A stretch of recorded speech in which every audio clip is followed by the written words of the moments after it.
Equiparare il burqa, il velo integrale, al casco da motociclista o al passamontagna, così da vietare il suo uso in uffici pubblici od ospedali. La proposta di legge è in discussione in Consiglio regionale su iniziativa della maggioranza. Il fatto di parificare appunto burqa, niqab e tutti quegli indumenti che vanno a coprire il volto ai caschi e ai passamontagna. Esiste questo vuoto normativo che ha fatto sì che negli ultimi anni ci siano stati dei casi dove persone col burqa sono entrate in uffici pubblici, in ospedali, in ambulatori.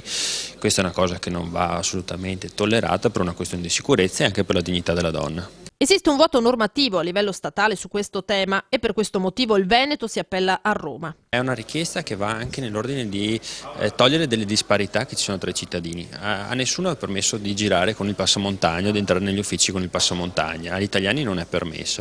Penso sia una questione anche di parificazione di diritti, il fatto di dire che nessuno, senza distinzione di sesso, genere, etnia, debba girare col volto coperto, quindi parificare i diritti di tutti quanti e dire tutti quanti dobbiamo muoverci a viso scoperto di essere riconoscibili. Nessuno vuole calpestare sensibilità o tradizioni altrui, sottolinea il consigliere trevigiano, ma in tempi di allerta terrorismo rendersi immediatamente identificabili è una stretta necessità. In questo periodo penso non ci debbano essere dei buchi normativi per quanto riguarda la sicurezza dei cittadini. Penso che alla fine essere riconoscibili non sia un obbligo così stringente per nessuno, non sia un'imposizione, sia proprio un fatto di convivenza civile.